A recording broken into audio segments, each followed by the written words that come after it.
சகோதரர் அப்துல் மாலிக் அவர்களே, நாடாளுமன்ற உறுப்பினர் சகோதரர் பிரகாஷ் அவர்களே, சகோதரர் சீனிவாசன் அவர்களே, சகோதரர் ஜிபி ராஜா அவர்களே, சகோதரர் ஆனந்த்குமார் அவர்களே, திருவண்ணாமலை மாவட்ட இளைஞரணி அமைப்பாளரும் நாடாளுமன்ற உறுப்பினருமான சகோதரர் CN அண்ணாதுரை அவர்களே, சகோதரர் நரேஷ்குமார் உள்ளிட்ட வடக்கு மண்டலத்துக்கு உள்ளிட்ட அனைத்து மாவட்ட, மாநகர, ஒன்றிய, நகர, பகுதி, பேரூர், வார்டு அமைப்பாளர்களே, துணை அமைப்பாளர்களே, பாக அமைப்பாளர்களே, சட்டமன்ற உறுப்பினர்கள் அண்ணன் மூப்பே கிரி அவர்களே, அண்ணன் சரவணன் அவர்களே, அண்ணன் அம்பேத்குமார் உள்ளிட்ட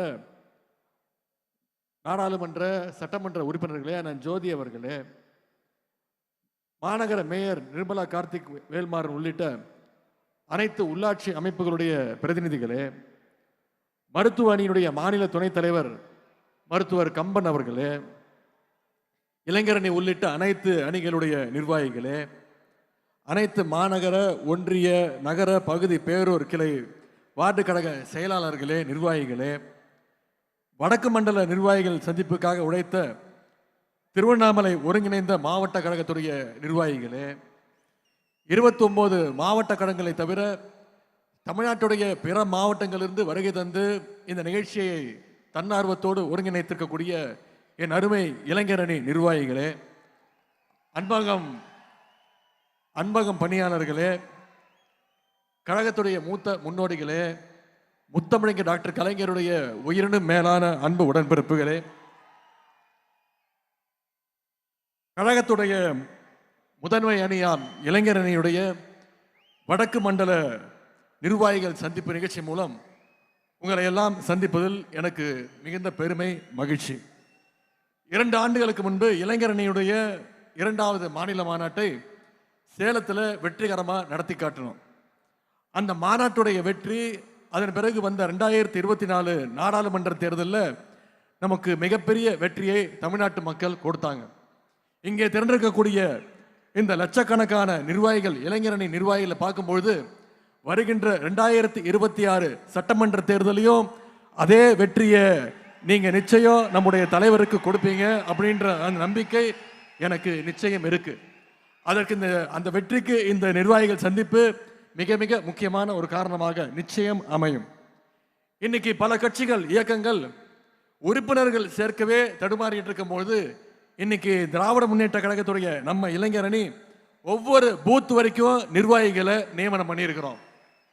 அந்த வகையில் இன்னைக்கு 91 சட்டமன்ற தொகுதிகளுக்குள்ள மாவட்டம், மாநகரம், ஒன்றியம், நகரம் முதல் பாகம் வரை பூத் வரைக்கும் அமைப்பாளர், துணை அமைப்பாளர்னு 1,30,000 நிர்வாகிகள் இந்த கூட்டத்திற்கு, இந்த சந்திப்புக்கு நீங்க வருகை தந்திருக்கீங்க. இந்த சந்திப்புக்கு முதல்ல அனுமதி வழங்கிய நம்முடைய கழக தலைவர் அவருக்கு முதல்ல இளைஞரணியின் சார்பாக என்னுடைய நன்றியை தெரிவித்துக் கொள்கின்றேன். அதேபோல கழகத்துடைய பொதுச் செயலாளருக்கும், முதன்மை செயலாளருக்கும், வந்திருக்கக்கூடிய அனைத்து துணை பொதுச் செயலாளர்களுக்கும், இந்த சந்திப்பை இவ்வளவு சிறப்பாக ஏற்பாடு செய்திருக்கக்கூடிய உங்களுடைய மாவட்ட அமைச்சர், மாவட்ட கழக செயலாளர் அண்ணன் ஏவா வேலு அவர்களுக்கும் இளைஞரணியின் சார்பாக என்னுடைய நன்றியை நான் தெரிவித்துக் கொள்கின்றேன். அது மட்டுமல்ல, இந்த சந்திப்பை சாத்தியப்படுத்திய அனைத்து மாவட்ட அமைச்சர்கள், மாவட்ட பொறுப்பு அமைச்சர்கள், மாவட்ட, ஒன்றிய, நகர, பேரூர் கிளைக்கழக செயலாளர்கள், இளைஞரணியினுடைய மாநில துணை செயலாளர்கள், அனைத்து மாவட்ட அமைப்பாளர்கள், துணை அமைப்பாளர்கள், உங்க அத்தனை பேருக்கும் இந்த நேரத்தினுடைய நன்றியை நான் தெரிவிச்சிருக்கேன். வந்திருக்கக்கூடிய அனைத்து இளைஞரணி தம்பிமார்களையும் சகோதரர்களையும் இளைஞரணி செயலாளரா உங்க அத்தனை பேரையும் வருக வருக என வரவேற்கிறேன். என்னுடைய நன்றியும் நான் தெரிவித்துக் கொள்கின்றேன். திருவண்ணாமலையில மலை இருக்குன்னு எல்லாருக்குமே தெரியும். ஆனா மலை மட்டும் இல்ல, இங்க திருவண்ணாமலையில கடலும் இருக்கின்ற அளவுக்கு இங்கே கடல் போல கூழி இருக்கக்கூடிய என்னுடைய இளைஞரணி தம்பிமார்கள் உங்க அத்தனை பேருக்கும் என்னுடைய நன்றியை நான் தெரிவித்துக் கொள்கின்றேன். இங்க நின்ற தேர்தல்லாம் வென்ற தலைவர் கலைஞர். அவர் வழியில இன்னைக்கு தான் தலைவராக பொறுப்பேற்ற பிறகு இந்த இயக்கம் சந்தித்த அனைத்து தேர்தலையும் வெற்றியை மட்டுமே கொடுத்திருக்கக்கூடிய நம்முடைய கழக தலைவர் அவர்கள் இங்கே பெருமையோடு பூரிப்போடு உட்கார்ந்திருக்கிறார். சேலம் இளைஞரணி மாநாட்டில் தலைவர் பேசும்போது குறிப்பிட்டு பேசினார், வாழ்த்து பேசினார். என்ன சொன்னாரு? நான் கழக தலைவராக மட்டும் உங்களை வாழ்த்தவில்லை, உங்களுடைய தந்தையாக நான் வாழ்த்துறேன் அப்படின்னு தலைவர் சொன்னார். ஏன்னா உதயநிதி மட்டும் என்னோட பிள்ளை கிடையாது, என்னுடைய வாரிசு கிடையாது. இங்க கூடியிருக்கக்கூடிய லட்சோப லட்ச இளைஞர்களும் என்னுடைய வாரிசு, என்னுடைய கொள்கை வாரிசு அப்படின்னு தலைவர் அவர்கள் நம்மளை பாராட்டினார். அப்படிப்பட்ட கொள்கை வாரிசுகளாக நாம இங்க எழுச்சியோடு கூடியிருக்கின்றோம். இன்னைக்கு மாநாடுன்னா பல கட்சிகள்ல ஆயிரக்கணக்கில் கூட இல்லை, நூற்றுக்கணக்கில் இளைஞர்களை திரட்டுறது அவ்வளோ பெரிய விஷயம், சாதாரண விஷயம் கிடையாது.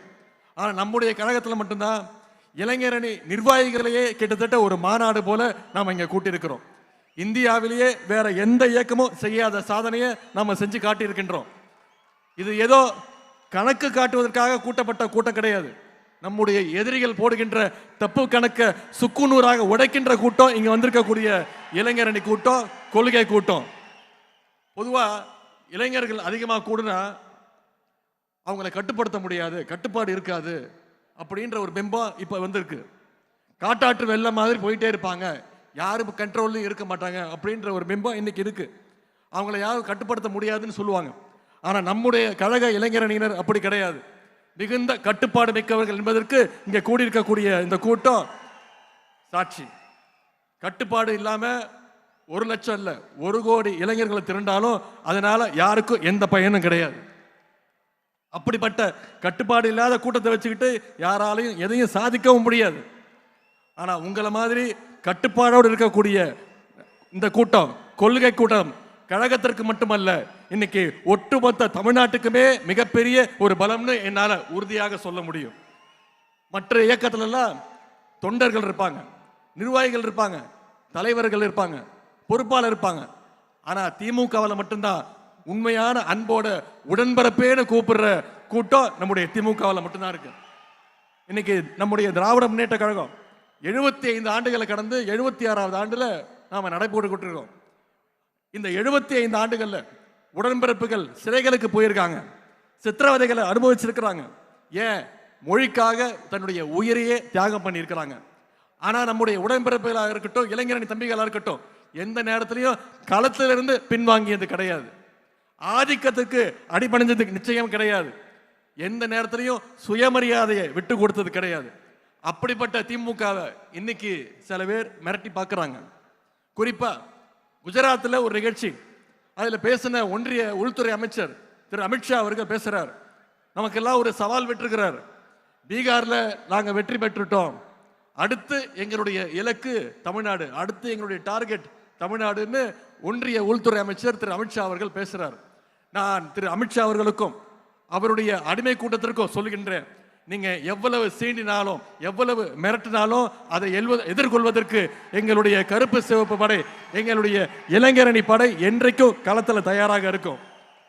வேற எங்க அண்ணா அவர்கள் 1949 நம்முடைய இயக்கத்தை கட்சியை ஆரம்பிக்கும் போது சொல்லிட்டு தான் ஆரம்பிச்சாரு. என்ன சொன்னாரு? டெல்லியினுடைய ஆதிக்கத்தை எதிர்க்கத்தான் நாங்க வரோம்னு சொல்லிட்டு தான் கருப்பு சிவப்பு கொடியை ஏத்தினார் பேரறிஞர் அண்ணா அவர்கள்.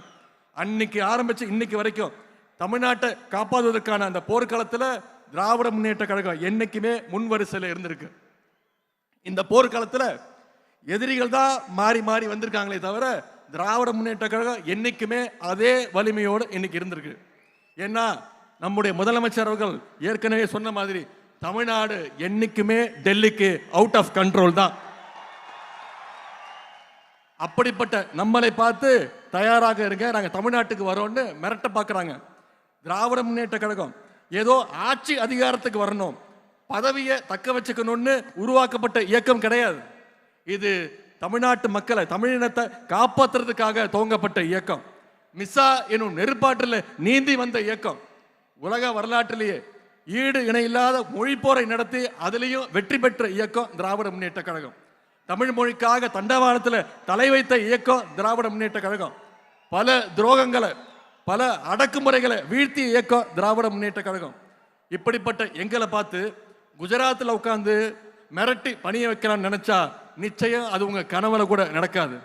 இங்க கூடி இருக்கக்கூடிய இளைஞரணி தம்பிமார்களும் தலைவருடைய உடன்பிறப்புகளும் இருக்கிற வரைக்கும் நிச்சயம் அது நடக்க விட மாட்டாங்க. ஆகவே கடைசி உடன்பிறப்பு இருக்க வரைக்கும் தமிழ்நாட்டை சங்கி கூட்டத்தால தொட்டு கூட பார்க்க முடியாது. நீங்க பீகார்ல வெற்றி பெற்றிருக்கலாம், உத்தரப்பிரதேசம், மத்திய பிரதேசம்னு வடநாட்டில் நீங்க வெற்றி பெற்றிருக்கலாம். ஆனா தமிழ்நாட்டுக்குள்ள ஈஸியா நுழைஞ்சிடலான்னு நீங்க தப்பு கணக்கு போடுறீங்க. ஏன்னா நிச்சயம் நடக்காது. ஏன்னா தமிழ்நாட்டுக்குன்னு ஒரு தனித்துவம் இருக்கு. தந்தை பெரியார் அப்படிங்கிற கொள்கை நெருப்பு தமிழ்நாட்டை என்னைக்கும் சுற்றி நின்று காப்பாத்திட்டு இருக்கு. பேரறிஞர் அண்ணா, டாக்டர் கலைஞர் அவர்களும் அவங்க இன்றைக்கும் உணர்வாக இருந்து நம்முடைய தமிழ்நாட்டை வழி நடத்திக்கிட்டு இருக்கிறாங்க. ஜனநாயகத்தை பாதுகாக்க தன்னுடைய 23 வயசுலே மிசா கொடுமைகளை எதிர்கொண்ட கழக தலைவர் அவர்கள் நம்மை வழிநடத்த இன்றைக்கு இங்க இருக்கிறாங்க. பாஜக அப்படின்றது மதம் பிடிச்சு ஓடுற யானை அப்படின்னு நாம நினைச்சிட்டு இருக்கோம். ஆனா அந்த யானையை அடக்கிற அங்குசம் இதோ இங்க இருக்கக்கூடிய நம்முடைய கழக தலைவர் முத்துவேல் கருணாநிதி ஸ்டாலின் அவருடைய கைகளில் நிச்சயம் இருக்கு. இது மோடிக்கும் தெரியும், அமித்ஷாவுக்கும் தெரியும். அதனாலதான் நேரா வந்தா ஜெயிக்க முடியாதுன்னு இன்னைக்கு பழைய அடிமைகளையும் புதுசா புது அடிமைகளையும் கூட்டிக்கிட்டு துணைக்கு அழைச்சிக்கிட்டு நம்மளோட மோத பார்க்குறாங்க. பழைய அடிமைகள் புதிய அடிமைகள் மட்டுமல்ல, இன்னைக்கு சிபிஐ, இடி, இன்கம் டாக்ஸ், ஏன் எலெக்ஷன் கமிஷன் இப்படி எல்லாருக்கூடையும் கூட்டணி வச்சு பாசிச பாஜக கூட்டு சேர்ந்து தமிழ்நாட்டுக்குள்ள நுழைய பார்க்குறாங்க. இப்படிப்பட்ட பாஜகவை நம்பித்தான் எதிர்கட்சி தலைவர் திரு எடப்பாடி பழனிசாமி அவர்களும் தேர்தல் களத்துக்கு வந்திருக்கிறார். ஆனா நாம அப்படி இல்லை. முழுக்க முழுக்க கழகத்துடைய தொண்டர்களையும் இளைஞரணி தம்பிமார்களையும் தமிழ்நாட்டு மக்களையும் நம்பி நாம களத்துக்கு வந்திருக்கிறோம். நாம தொடர்ந்து மக்களோட இருக்கோம், மக்களும் தொடர்ந்து நம்மோட இருப்பாங்க, அந்த நம்பிக்கையோட இருக்கும். 4 நாளுக்கு முன்னாடி சென்னையில் அதிமுகவுடைய பொதுக்குழு கூடுச்சு. அதுல ஒரு தீர்மானம் போட்டாங்க. 2026 திரு எடப்பாடி பழனிசாமி அவர்களை முதலமைச்சர் ஆக்குவோன்னு அடிமைகள் தீர்மானம் போட்டிருக்கிறாங்க. பொதுவா கார்ல பேட்டரி டவுன் ஆனா அதை 4 பேர் தள்ளி விட்டு ஸ்டார்ட் பண்ணலாம். ஆனா கார்ல இன்ஜினே இல்லைன்னா எவ்வளவு தள்ளினாலும் அது ஸ்டார்ட் ஆகாது. இன்ஜின் இல்லாத கார் தான் இன்னும் இருக்கக்கூடிய அண்ணா திராவிட முன்னேற்ற கழகம். இப்போ பாஜக அப்படின்ற லாரி அந்த இன்ஜின் இல்லாத காரை எப்படியாவது கட்டி இழுத்துட்டு போக பார்க்குது. இன்னைக்கு திரு எடப்பாடி பழனிசாமி அவர்கள் சொல்றார், நீதித்துறையை காப்பாற்றணும், தமிழ்நாட்டை காப்பாற்றணும்னு சொல்றாரு. முதல்ல அவர் காப்பாற்ற வேண்டியது அண்ணா திராவிட முன்னேற்ற கழகத்தை பாஜக கிட்ட இருந்து காப்பாற்றணும். இன்னைக்கு கட்சியிலிருந்து ஒவ்வொருத்தரா வெளியே போயிட்டு இருக்கிறாங்க. ஆனா அவர் என்ன சொல்றாரு, யார் வேணாலும் வாங்க, யார் வேணாலும் போங்க, நான் மட்டும்தான் நிரந்தர பொதுச் செயலாளர். இதுதான் திரு எடப்பாடி பழனிசாமி அவர்களுக்கு தேவை. அவருக்கு தேவை மட்டும் கிடையாது, நமக்கும் தேவை அதுதான் என்பதை நீங்கள் உணர வேண்டும். திரு எடப்பாடி பழனிசாமி அவர்களே, உங்ககிட்ட ஒரே ஒரு விஷயத்த சொல்றேன். அடிமையா இருந்து சுகமா வாழ்றதை விட சுயமரியாதையோடு சுதந்திரமா வாழ்றது தான் முக்கியம். இதோ இங்க இருக்கக்கூடிய எங்களுடைய லட்சக்கணக்கான திராவிட முன்னேற்ற கழகத்துடைய இளைஞரணி தம்பிமார்கள், கருப்பு சிவப்பு இளைஞர்கள் இங்க பாருங்க, சுதந்திரமா இருக்கும், குறிப்பா சுயமரியாதையோடு இருக்கும். அதனாலதான் இன்னைக்கு நம்மளை நோக்கி தமிழ்நாட்டு இளைஞர்கள் தொடர்ந்து வந்துட்டு இருக்கிறாங்க, தங்களுடைய ஆதரவை கொடுக்கிறாங்க. பாசிச சக்திகளிடமிருந்து தமிழ்நாட்டை காப்பாற்றுகின்ற ஆற்றல் திராவிட முன்னேற்ற கழகத்துக்கு மட்டும்தான் உண்டுன்னு இன்னைக்கு தமிழ்நாட்டு மக்கள் நிச்சயம் நம்புறாங்க. மக்களுக்கு அந்த நம்பிக்கையை வித்துட்டவர், அந்த நம்பிக்கையை பெற்றுள்ள தலைவர் நம்முடைய கழக தலைவர் அவர் இங்க வந்திருக்கிறாங்க. கழக தலைவர்கள் மீது மக்களுக்கு இருக்கக்கூடிய அந்த அசைக்க முடியாத நம்பிக்கை தான் பாசிச சக்திகளையும் அடிமை கூட்டத்தையும் அவங்களுடைய கண்களையும் உறுத்திக்கிட்டு இருக்கு. அதனாலதான் அமைதி பூங்காவா இருக்கக்கூடிய தமிழ்நாட்டில் எப்படியாவது நுழைஞ்சு ஏதாவது ஒரு கலவரத்தை செய்யலான்னு முயற்சி செஞ்சுக்கிட்டு இருக்கிறாங்க. அந்த பாசிச கலவர சக்திகளுக்கு தமிழ்நாட்டு மக்கள் சார்பாக இளைஞரின் தன்மைமார்கள் நாம அத்தனை பேர் சொல்லுவோம், we will never allow you, we are ready to face the consequences. நாங்கள் உங்களை நிச்சயம் தமிழ்நாட்டுக்குள்ள அனுமதிக்க மாட்டோம். அதனால் ஏற்படுகின்ற விளைவுகளை நிச்சயம் களத்தில் சந்திப்போம். தமிழ்நாட்டில் நடந்து வருகின்ற ஆட்சி சமூக நீதியை, சமத்துவத்தை, மதச்சார்பினையை, பெண்ணுரிமையை காக்கின்ற ஒரு ஆட்சி. இப்படிப்பட்ட நம்முடைய கழக ஆட்சியை மீண்டும் கொண்டு வர வேண்டியது நம்முடைய பொறுப்பு, குறிப்பா இளைஞரணி தம்பிமார்களுடைய கடமை. இங்க வந்திருக்கக்கூடிய இளைஞரணி நிர்வாகிகளுக்கு அந்த கடமை அதிகமாக இருக்கின்றது. இந்த நேரத்தில் தலைவர் அவர்களுக்கும் கழகத்துடைய பொதுச் செயலாளர்களுக்கும் ஒரு அன்பான இளைஞரணியின் சார்பாக ஒரு அன்பான வேண்டுகோள். நிச்சயம் வர இருக்கின்ற சட்டமன்ற தேர்தலில் எங்களுடைய இளைஞர்களுக்கு நீங்க போட்டியிட அதிகமாக வாய்ப்பை தர வேண்டும். இளைஞர்களுக்கு கொடுக்க வேண்டும், இளைஞரணிக்கு தான் கொடுக்கணும்னு சொல்லுவேன், இளைஞர்களுக்கு கொடுக்க வேண்டும் அந்த கோரிக்கை வைக்கிறேன். இளைஞரணி சார்பாக என்னென்ன பணிகள்லாம் செஞ்சிருக்கோன்னு நம்முடைய துணை பொதுச் செயலாளர் ஆராசா அவர்கள் இங்க பேசினாங்க. இவ்வளவு நாளா நாம என்ன செஞ்சோம் அப்படிங்கிறது எவ்வளவு முக்கியமோ அதே மாதிரி இனிமே என்ன செய்ய போறோங்கிறதும் மிக மிக முக்கியம். அப்படி நமக்கு முன்னாடி இருக்கக்கூடிய முதல் பணி, அடுத்த முக்கியமான பணி தான் 2026 சட்டமன்ற தேர்தல் பணி. அடுத்து வர்ற 4 மாதங்களுக்கு நாம அதை நோக்கி பயணம் செய்யணும். களத்தில் கடுமையாக உழைக்கணும். அடுத்த தலைமுறை இளைஞர்களை சந்தித்து பேச வேண்டும். உங்களுடைய நண்பர்களை சந்தித்து பேசணும். அவங்களுக்கு அரசியல் பற்றின புரிதல் வரணும். யார் வேணாலும் இடையில வரட்டும் போகட்டும், அதை பற்றி நமக்கு கவலை வேண்டாம். வானவில் பார்க்கறதுக்கு ரொம்ப அழகாக இருக்கும், கலர் கலராக இருக்கும். அதை பார்க்கறதுக்கு மக்கள் கூடுவாங்க. ஆனால் அது நிச்சயம் நிரந்தரம் கிடையாது. உதயசூரியன் மட்டும்தான் நிரந்தரம். உதயசூரியன் தான் மக்களுக்கான வெளிச்சத்தை தரும். ஆகவே நம்முடைய கழகத்துடைய வரலாறு, நம்முடைய ஆட்சியுடைய சாதனைகளை, தலைவருடைய வரலாறு, பெருமைகளை மக்கள்கிட்ட எடுத்து சொல்லுங்க.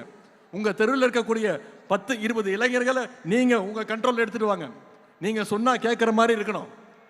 10 வீட்டுக்கு 20 வீட்டுக்கு நான் பொறுப்பு, இந்த தெருவில் இருக்கிற வாக்குகளுக்கு நான் பொறுப்புன்னு அந்த டார்கெட்டை ஃபிக்ஸ் பண்ணி இளைஞரணி தம்பிமார்கள் வேலை செய்யணும்.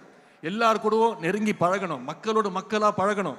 அவங்களுக்கு தேவையானதை செஞ்சு கொடுங்க. தமிழ்நாட்டில் எந்த வீட்டை எடுத்துக்கிட்டாலும் நம்முடைய திராவிட மாடல் அரசுடைய திட்டங்கள் நிச்சயம் அந்த வீட்டில் ஒரு பயனாளியாவது நிச்சயம் இருப்பான். அதை மக்கள்கிட்ட தொடர்ந்து ஞாபகப்படுத்துங்க. திட்டங்களை எடுத்து பேசுங்க.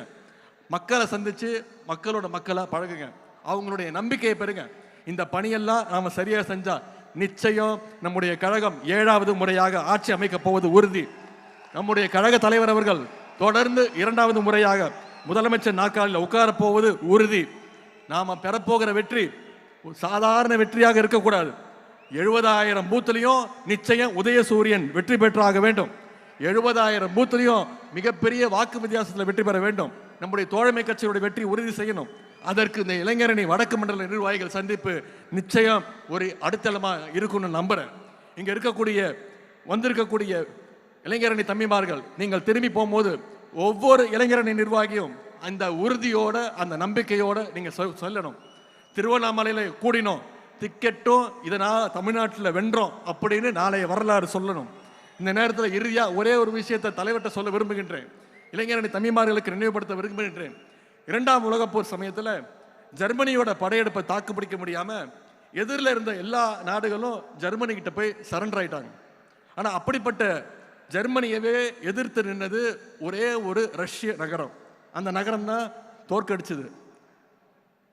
அந்த நகரத்துடைய பெயர் ஸ்டாலின் கிராட். அதே மாதிரி நம்ம நாட்டில் பாசிஸ்டுகளுக்கு எதிரான போர்ல இந்தியாவின் ஸ்டாலின் கிராடா இருந்து நம்முடைய தமிழ்நாடு காலத்தில் நின்று ஜெயிச்சு காட்ட வேண்டும். நம்முடைய தலைவர் தலைமையை மீண்டும் கொண்டு வர வேண்டும். அதற்கு இங்கு கூடியிருக்கக்கூடிய லட்சோப இளைஞரணி பட்டாளம் நம்முடைய தலைவருடைய கரங்களை நாம் வலுப்படுத்த வேண்டும். வென்றோம் 200 படைப்போம் வரலாறு என்ற சாதனையை படைக்க அடுத்த 100 நாட்கள் இளைஞரணி தம்பிமார்கள் களத்தில் இருந்து உழைப்பதற்கு நாங்கள் தயார் தயார் தயார் என்று தலைவரிடத்தில் நாங்கள் உறுதி சொல்கின்றோம். இந்த வாய்ப்புக்கு நன்றி கூறி விடைபெறுகின்றேன். தலைவர்களுக்கு நன்றி, வணக்கம். உடனுக்குடன் செய்திகளை தெரிந்து கொள்ள சன் நியூஸ் பெல் ஐகானை கிளிக் பண்ணுங்க.